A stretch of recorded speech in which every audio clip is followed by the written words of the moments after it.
Thank God. What's up, family? How you doing?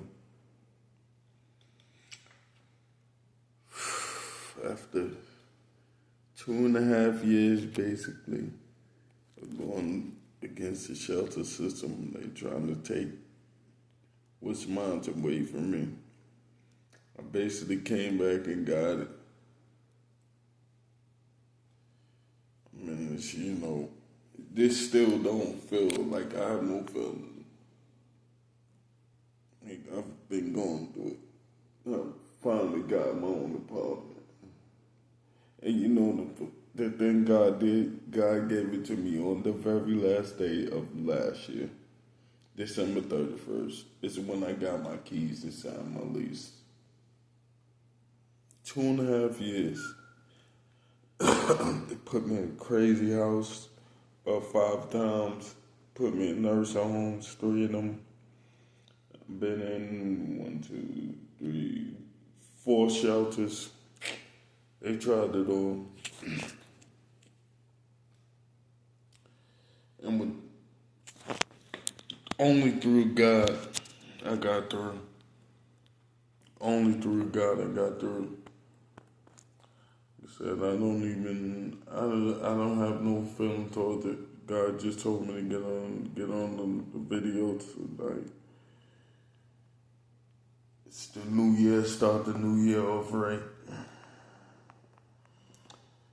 I don't even know what to feel. All that I had to go through, I don't know what to feel. I'm very grateful, I'll tell you that though. I'm very grateful, I'm very thankful. And for those who don't know, like just give you a little feedback. Like I entered the shelter in November of 2022. No, 2022. I entered the shelter November 2022. Now, I have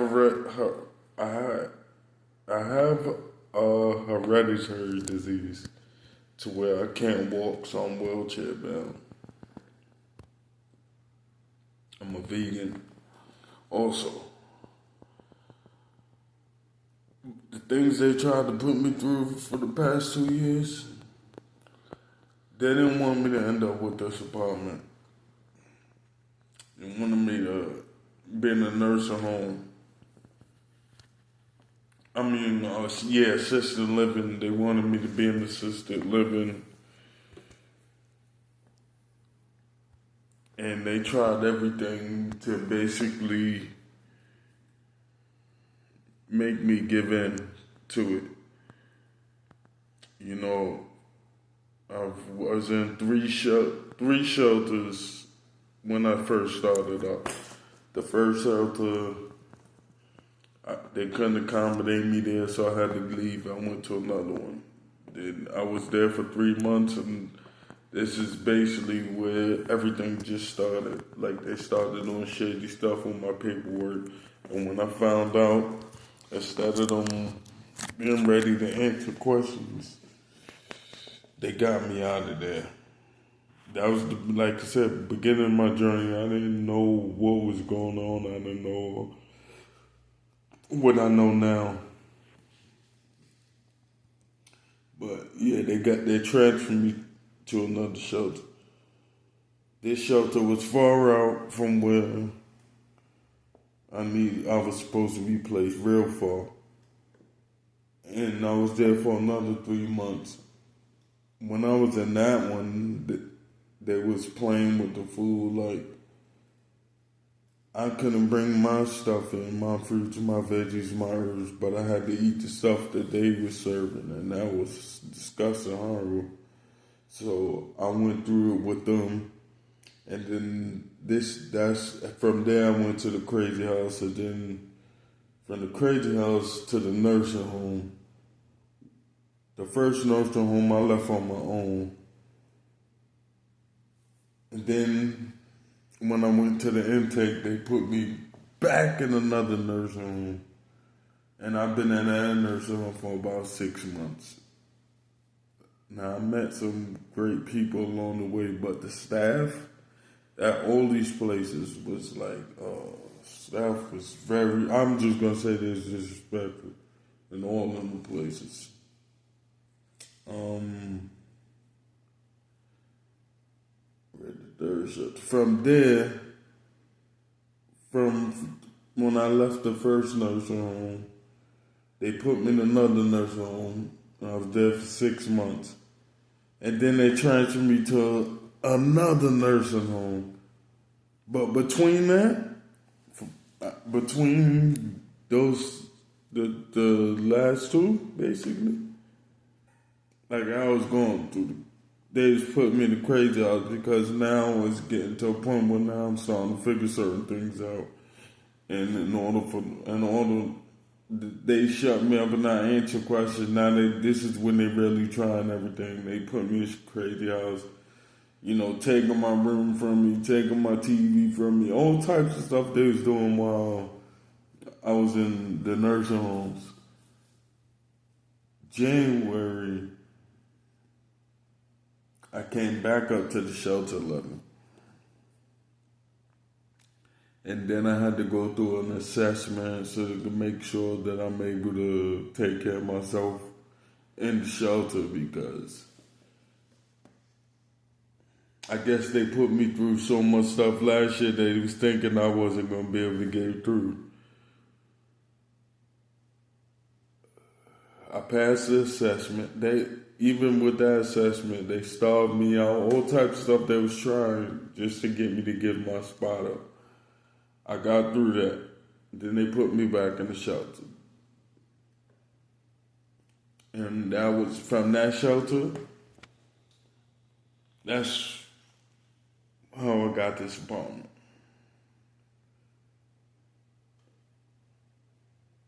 But the housing specialist, he did some shady thing when I'm leaving, like basically like celebrating it. And I'm like, let me just get out of here. I'm going home. I don't care, whatever. He was looking like a clown, whatever. I really appreciate God for this. He gave that to me on the last day of the year, the last day of 2024. I received my keys.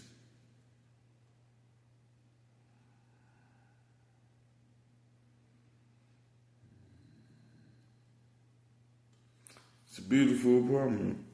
It's beautiful. I just want to get on because I'm wheelchair bound.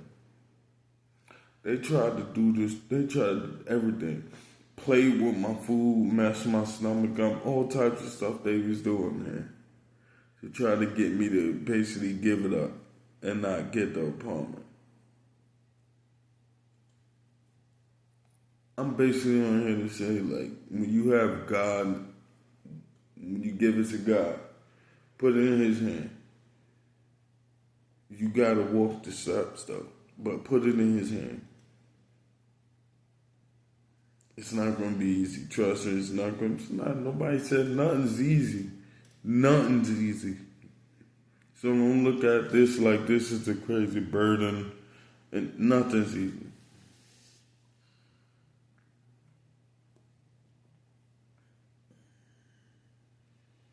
Don't quit. Don't give up, though. Get through it. Listen to everything God's telling you. Get through it.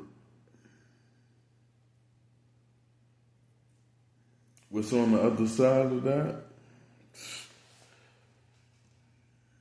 Shit, bro, because I don't know, maybe I can't really process it right now because it is some things I gotta,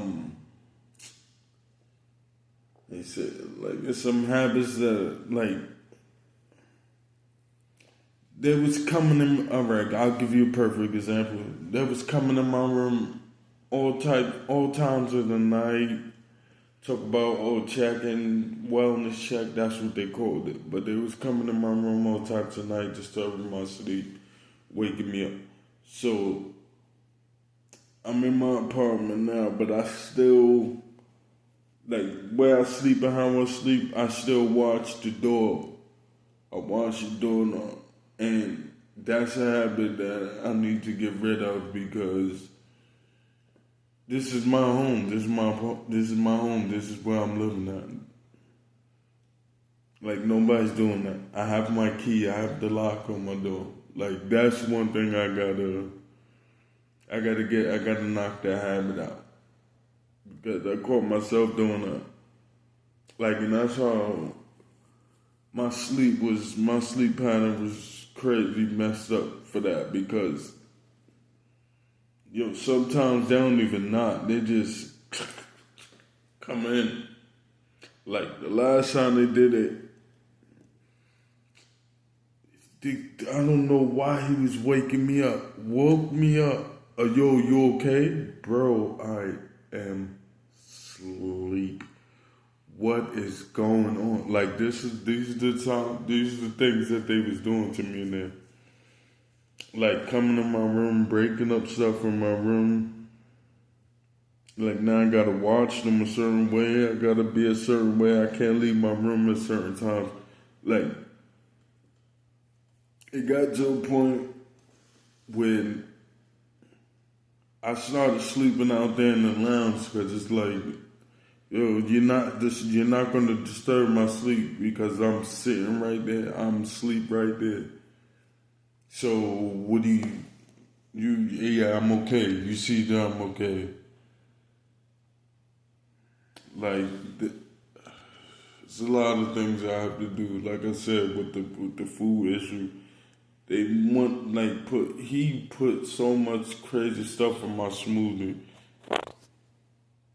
and it kind of I don't know what happened in my stomach. Like a lot of stuff I was not able to eat. A lot of stuff, even certain vegan stuff I couldn't eat. Like I went raw, fully raw for a month for 30 days. I'm going back to that. I'm home now. I enjoy going fully raw, but I couldn't do it the way I needed to do it because I was in the shelter. But the fact that I'm home, I have my refrigerator, I have my stove, to dehydrate my stuff. No, I'm going back. I'm going fully raw. I think that's my last. That's it. I think that's going to repair a lot of stuff too. But like I got my my nerves is shaky. I can't write. I gotta fix that. I'm gonna fix that. Especially like I gave that to God. But they put me through so much stuff just to get what was rightfully mine. And I don't understand that. Yeah, I do understand it because and all of that I learned by myself.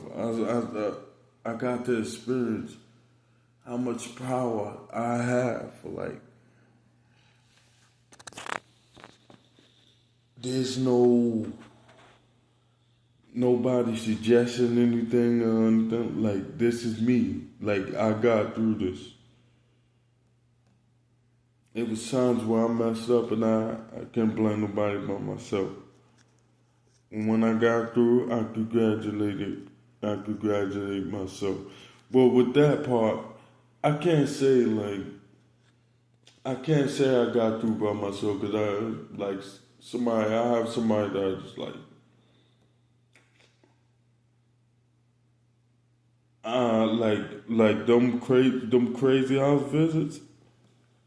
them crazy house visits, she came through was clutch, like held me down when I needed that. Like more than anything, those were the times I needed it, and she came through.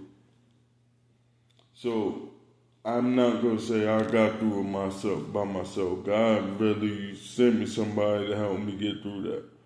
When times where they was trying to bury me, like she came through, boom, that part. Um, but all in all, me going through this, a lot of of sleepless nights, a lot of showerless days. Yeah, I couldn't wait to get to my house because the fact that I got to sit in the tub, the hot water running, and there's no 3-minute showers, 4-minute shower, the max, 5 minutes. Let me not lose it, 5 minutes. It's like the disrespect that was coming from these people. I don't get it. I don't get why they do people like that. I don't get it. But this only showed me, this only taught me a lot about myself. Even though all of that stuff happened, I'm not mad about it. Like,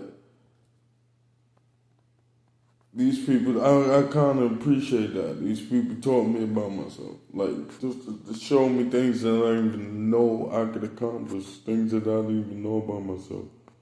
These people brought that right out of me. I kind of appreciate that. Like, all in all, this whole ride was fun. I would never do that again, though, but it was fun. It was fun, but I will never do it again. Let me tell you, being in the crazy house, like, waking up, your roommate's dead, like, that's crazy. Then you got another one waking up, and they trying to revive somebody. They revived her because I ain't going to say it was me, God, but I called on God. I prayed. I got up. I was crying. I said, nah, I can't. Another person can't die. My roommate died the last time, and then it was a female, so I had a little more sympathy, like, no, she can't go. And God woke her back up. I was crying. Like, nah, she can't go. That's number one. Number two, I can't see nobody go again. I can't take that no more. Because my first roommate, it was like we all was sitting there. It was a 4-man room. We all talking and conversating, laughing. Then I get up 4 o'clock in the morning, the man passed away. Like, that was crazy. That was crazy. That tore my head up a little bit. Because I woke up out my sleep and I'm just looking like, oh, bro just got why he ain't blinking? Oh, man. Like, that tore my head up. Like, that experience tore my head up. And then waking up out of my sleep another time.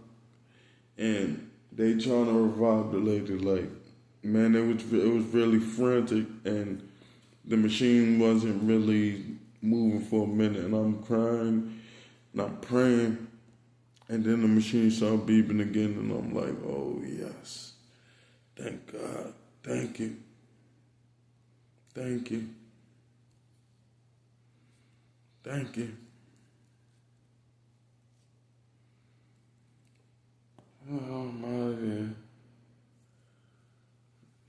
It's trying to find life back again, right? Trying to get my life back.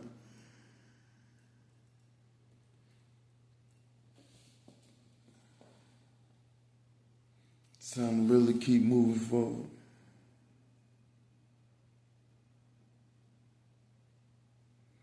Because even though I'm not talking about nobody I knew or anything, I'm talking about the experiences I was living in that present moment. There's a lot of people who didn't think I was gonna get through.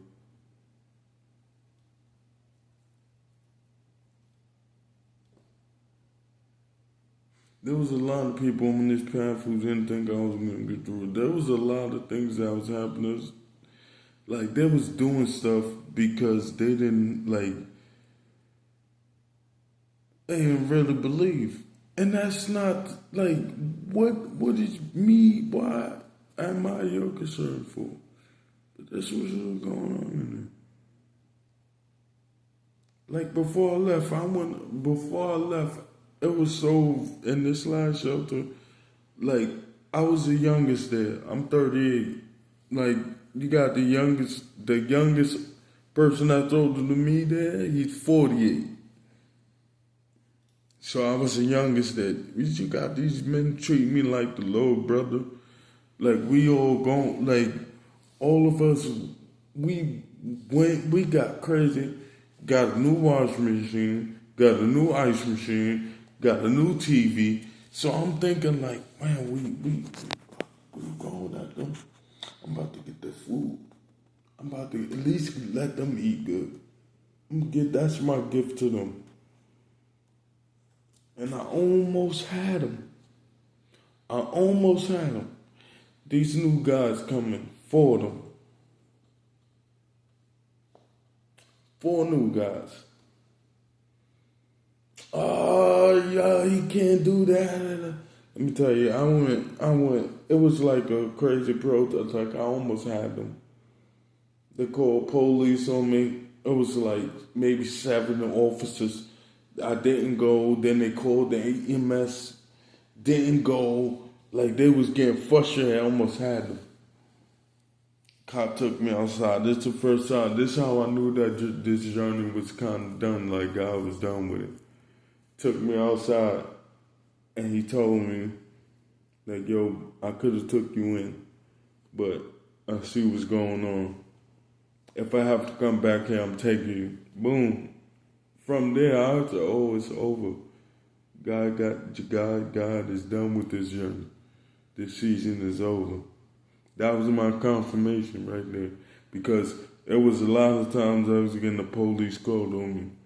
Like in one of the nurse homes, one Saturday, they called the police and the EMS between both of them. They called them 5 times on one Saturday.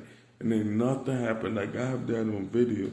Nothing happened. That lady was frustrated the whole day. So it was a lot of that happening. Then when I figured out not to sign no more papers, they stopped being able to put me in the crazy house. So it's a lot of things that now, all right, I'm figuring out. I'm doing different. Now, God is directing me how to speak to them officers, so nothing's happening. Like I never had an officer come and tell me during this whole journey, tell me that I was doing something wrong. But this time, when he told me that, I only happened one time. Yo, I could have took you in, but I see what's going on. No. If I have to come back, I'm taking you. Boom, I backed up. That was my confirmation. Like, oh, God's done with this season. It's time to go. It's time to go rest. It's time to go rest. And lo and behold, that's what happened. I went to rest. I went on my 3-day fast. And on the 3rd day of my fast, on the 2nd day of my fast, I got the email. On the 3rd day of my fast, I went to go sign my lease. That's true. That is true. I went on a 3-day fast. The first day I fasted, boom, got through. The 2nd day I got the email. The 3rd day I signed my lease. And I did an honest fast, especially on the 3rd day. When I signed my lease, I didn't eat, I didn't do nothing that, like no internet, because I went out to go sign my lease. So it was no internet, no eating, nothing. I did nothing. So the 3rd day was like the strongest fast.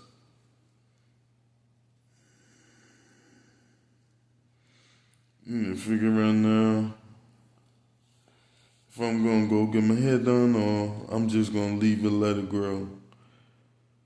This was all part of the journey too. I love where this came. I walked out of there with long hair because that represents it. I walked in the shelter with no hair, none, bald. And I left the shelter with dreads.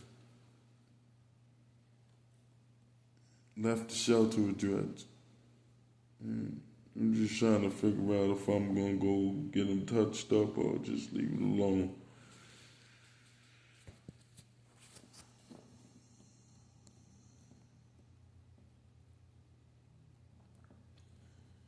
tell me, like, I'll give more and more little stories and different videos, because 2 years, I went through 2 years worth of a lot. Like, every day I got up, it was something. Every single day. Every single day. When I got home, I got so much sleep last night. I got so much sleep. Like, my only thing I gotta get with it, like, I still got this little habit of still thinking somebody's gonna come in my door. So, like, that still gets me up. But before, like, being in that shelter, I wasn't able to go back to sleep. Once I'm up. Right here last night, like a pop up. And once I pop up my head, like, yo, you home, Drew, go back to sleep. I go back to sleep.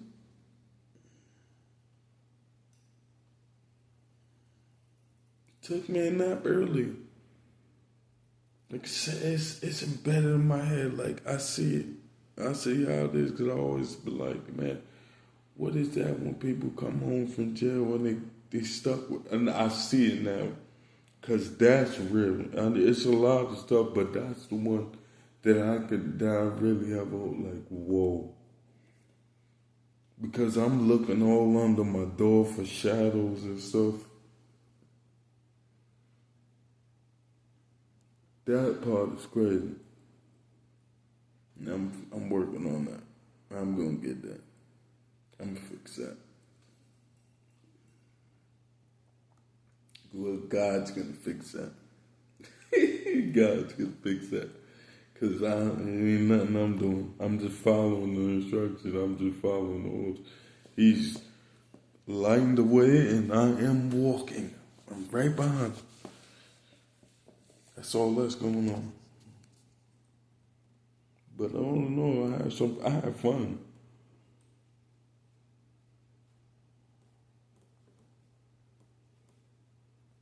When I left, the whole time I didn't even tell nobody. Like, I went to go see my apartment.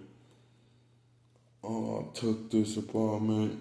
Oh, I didn't let nobody know nothing. None of that. The caseworkers came out, but they was came out blurring like, oh, he moving. But nobody was really paying attention, because they wasn't mentioning like that.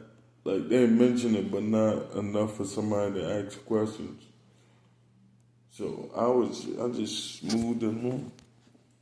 When I left yesterday. When I left, I ain't tell nobody I was leaving. Like, once I got the email, everybody confirmed to me, the caseworkers confirmed it. I had 2 bags. My bag with my herbs and stuff that I bought while I was over there. And then my second bag with my handheld vacuum cleaner and things like that, pens and stuff. That's all I had. So when it was time to go, it wasn't no scene. Like, I just had the bag, my small bag on the back of my wheelchair. And the housing specialist carried my other bag. It was gone. Nobody know. Like, one of the dudes called him. He kept calling. I didn't pick up the phone because I'm not explaining nothing about nobody. Like, that was a season of my life where I really appreciated that season. But it's no explanations. Just keep moving forward.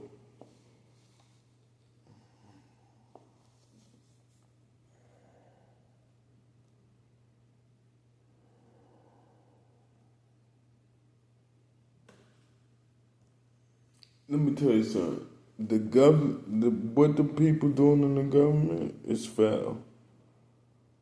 We're not going to say the whole government is messed up, because the system is ours. That's ours. That's what God gave us. It's just people in there corrupted. Don't give it up. Don't let them take it. Nah, go take what's yours, what's rightfully yours. God gave that to you.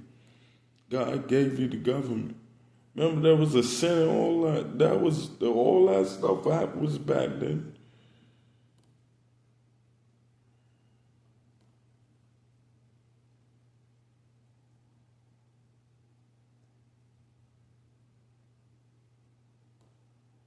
I love your family. Remember, God loves you. He put the love in me to love you. Enjoy your evening.